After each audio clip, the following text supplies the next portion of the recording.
کوئی صلاحیتوں کی وجہ سے، کوئی قبولیت عامہ کی وجہ سے، کوئی پاگل پن کی وجہ سے، مختلف وجہ سے شیطان نے مختلف لوگوں کو برگلایا اور انہوں نے ادعائے نبوت کیا.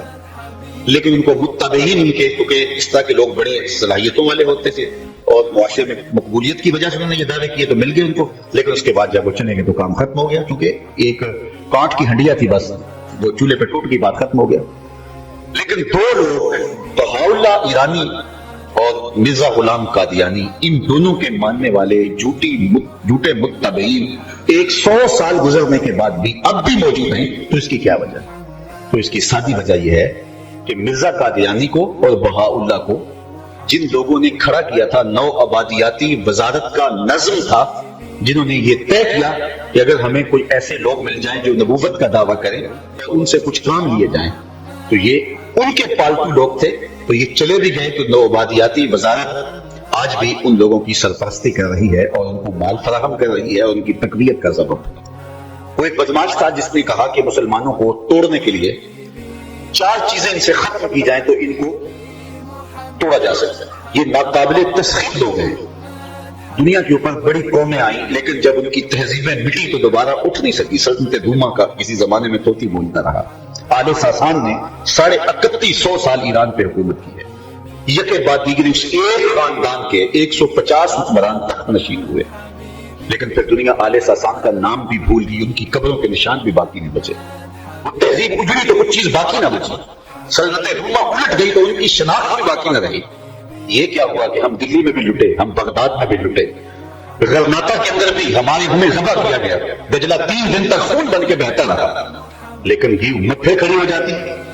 تو کہا وہ قوت کون سی ہے، وہ توانائی کون سی ہے کہ یہ ان کو پھر دوبارہ کھڑا کر دیتی ہے. یہ لٹے، ان کو پامال کیا، سروں کی کھوپڑیوں سے مینار تعمیر کیے گئے. منگولوں نے جو کچھ کیا وہ دردناک کہانی ہے. انسانی کھوپڑیوں کے مینار بنائے گئے اور جانیں چھپانے کے لیے، بچانے کے لیے لوگ تہ خانوں میں چھپ گئے. دجلہ کا بند توڑا گیا اور پھر کیا ہوا، 1.25 لاکھ لاشیں ہم نے تہ خانوں سے نکالی. اسلام کی غربت کا زمانہ ہے. دل کی حالت کیا مذکور ہو، یہ نگر ہر مرتبہ لوٹا گیا. ہمارے ساتھ کیا کچھ نہیں ہوا ہے، کون سی کہانیاں رقم نہیں ہوئی ہیں. اور یہ ماضی قریب کے اندر آپ نے دیکھا جو کچھ بغداد میں ہوا، جو کچھ کابل اور قندھار میں ہوا، جو کچھ یمن میں ہو رہا ہے، جو برما میں ہو رہا ہے. چنگیز خان بھی شرمندہ ہو کہ حاملہ عورتوں کے پیٹ چاک کر کے، بچے نکال کر کے ماؤں کے سامنے ذبح کیا جائے. آج ہماری بیٹیاں خیروں کے نرخے میں ہیں. کبھی وہ وقت بھی آنا تھا. ایک بیٹی ناہید میں پکارا تھا دیوبند کے ساحل پہ کھڑے ہو کے، اور پھر محمد بن قاسم اللہ کی قہر کی بجلی بن کے آیا تھا. آج کتنی بیٹیاں غیروں کے نرخے میں چیخ رہی ہیں. ہے کوئی ان کی آواز کو سننے والا؟ کوئی آنکھیں وارث شان ہوں اج قبرہ میں چنگول، اج کتاب عشق دا کوئی اگلا ورکا کھول. ایک روئی سی تھی پنجاب دی تو لکھ لکھ مارے وین، اج لکھاں دیاں دیس ترے دیاں وارثاں تینوں کہن. اج دین نبی دا وانگ یتیماں تے گھر گھر دھکے کھاوے، کتھوں ڈبا عمر بہادر جڑا روندے منہ گل لاوے. آپیا بیٹی کون تیرے دی روے تے کو لاوے، کیڑا ہوے اتھوں پونجے کیڑا چپ کراوے. آج امت کہاں کھڑی ہے؟ تو ہمیں توڑا گیا، ہمیں ذبح کیا گیا، ہماری گوٹیاں نوچی گئی، ہماری لاشوں کے کتے چھوڑے گئے، ہمارے گلے کاٹ کر کے تیل بھرا گیا، اور پھر ان لاشوں کو آگ لگا کے رقص بسمل کے تماشے دیکھے گئے. کیا کیا نہیں کیا گیا. ہمارے سروں سے فٹ بال کھیلے گئے، لیکن ہم پھر اٹھے اور پھر قوم بن گئے. تو کہا یہ کون سی توانائی ہے جو ان کو پھر کھڑا کر دیتی ہے؟ تو انہوں نے ایک رپورٹ مرتب کی اور کہا 4 چیزیں ہیں جو اس امت کو مرنے نہیں دیتی. 4 چیزیں اس امت کو ناقابل تسخیر بناتی. وہ 4 چیزیں کون سی؟ کہا پہلی چیز جو اس امت کو مرنے نہیں دیتی وہ قرآن ہے. جب ان کی تھوڑی زندہ ہے، ان کا فلسفہ حیات زندہ ہے، تو پھر یہ دوبارہ منتشر اجزاء پھر جمع ہو جاتے ہیں، پھر یہ قوم بن جاتی ہے.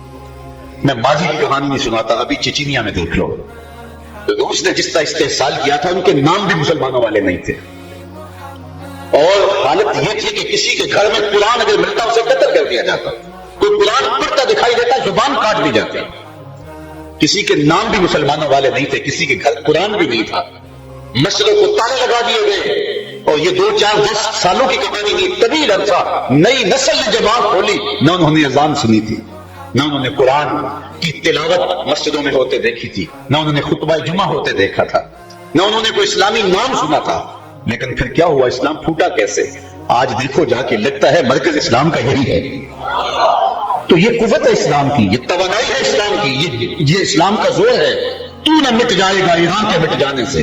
اقبال نے کہا تھا تو نہ مٹ جائے گا ایران کے مٹ جانے سے, نشائے میں کو غرض نہیں پیمانے سے, ہے یہاں یورش تاتار کے افسانے سے, پاسباں کعبے کو مل گئے صنم خانے سے. اللہ تعالیٰ اس دین کی مدد کرتا ہے. تو کہا وہ کون سی چیزیں ہیں جو اس امت کو جوڑے رکھتی ہیں, کھڑا کر دیتی ہیں, پھر دوبارہ اپنے پاؤں پہ کھڑا کر دیتی ہیں. یہ لٹی ہوئی تہذیب پھر سرگرم ہو جاتی ہے, پھر کھڑی ہو جاتی ہے اپنے پاؤں پہ. تو کہا ایک قرآن ہے, اگر قرآن کو ختم کر دیا جائے تو یہ ناقابل تسخیر نہیں رہیں گے, ان کو مسخر کرنا آسان ہوگا. دوسری بات جو اس قوم کو مرنے نہیں دیتی وہ عشق رسول ہے صلی اللہ علیہ وسلم. یہ بھوکے رہ لیتے ہیں, یہ پیاسے رہ لیتے ہیں, یہ عمل میں کمزور ہو جاتے ہیں, عشق میں کبھی کمزور نہیں ہو گئے. اللہ اکبر. جب عشق کی کہانی رقم کرنی پڑے تو ترخانہ کا منڈا بھی بازی لے جائے. یہ سفر ہوتے ہیں, یہ کامیاب بامراد ہونے والے لوگ ہیں. یہ دوسری بات عشق رسول کی دولت بیدار ہے جو انہیں مرنے نہیں دیتی. تیسری چیز جو اس امت کو ناقابل تسخیر بناتی ہے وہ حج ہے. یہ اس امت کی وحدت کی علامت ہے. یہ اس امت کو ایک مرکزیت فراہم کرنے والی عبادت ہے. محلے کی سطح پہ 5 گانا نماز ہم روز جمع ہوتے ہیں, یہ محلے کی سطح پہ ہمارا اسلامی نظم ہے. علاقے کی سطح پہ جمعۃ المبارک کا اجتماع ہے, شہر کی سطح پہ عیدین کے اجتماع ہے, اور عالمی سطح پہ حج کا اجتماع ہے. اگر حج ختم کر دیا جائے تو اس امت کی مرکزیت ٹوٹ جائے گی. چوتھی بات جو اس امت کو مرنے نہیں دیتی وہ جہاد ہے. لوگ تو موت سے ڈرتے ہیں لیکن ان کی مائیں جہاد کی لو بھی دیتی ہیں. جب لاشیں گئی نا وہاں امریکہ میں افغانستان سے, تو ان کی بیویاں توازن کھو بیٹھی, ان کی مائیں توازن کھو بیٹھی. لیکن یہ کیسے لوگ ہیں جب بیٹے کی لاش آتی ہے تو ماں کا چہرہ کھل اٹھتا ہے کہ میرا بیٹا شہادت کا دولہا بن گیا ہے. تو کہا یہ شہادت جو ہے وہ انہیں مرنے دی. تو 4 چیزیں ہیں, اگر ان سے ختم کی جائیں تو نتیجہ کیا ہوگا کہ یہ قابل تسخیر ہو جائیں گے. ان کا یہ جو ٹوٹتا نہیں ہے تو یہ 4 چیزیں کے ختم کی جائے. یہ سال ہر سال کی محنت کے بعد یہ رپورٹ تیار کی گئی. اب بہاؤلہ کو کھڑا کیا گیا ایران سے, اس کی ڈیوٹی کیا تھی, ٹاسک کیا دیا گیا اس کو ٹاسک کیا دیا گیا کہ حج کا خاتمہ کرنا ہے. اور اس نے جگہ جگہ کعبۃ اللہ کے ماڈل بنائے اور کہا کہ اتنا لمبا سفر کاٹ کے جاتے ہو یہی گھوم لیا کرو تاکہ مرکزیت ختم ہو جائے. بہاؤلہ کو وہاں کھڑا کیا, اور قادیان کے اندر مرزا قادیانی کو کھڑا کیا گیا, اور اس کو ٹاسک دیا گیا کہ جہاد کے خاتمے کی بات کرنی. خود کہتے ہیں ممانعت جہاد میں نے اتنی کتابیں لکھی ہیں اور اطراف و اکناف عالم میں پھیلائی ہیں کہ ان کو جمع کیا جائے تو 50 الماریاں بھر جائیں. اس نے اتنا لٹریچر لکھا اور کہا کہ یہ قلم کا زمانہ ہے, جہاد کا زمانہ نہیں ہے, لہٰذا جہاد کا نام چھوڑ دو, میں آ گیا ہوں اور اب قلم کا زمانہ ہے, اب جہاد کی بات نہیں ہوگی. اور برطانوی گورنمنٹ سے اس نے جو ہے وہ وفا کی بات کی, اس لیے کہ بر صغیر پاک و ہند میں حکومت چینی تھی انہوں نے مسلمانوں سے, اس لیے انہیں ڈر بھی مسلمانوں سے تھا.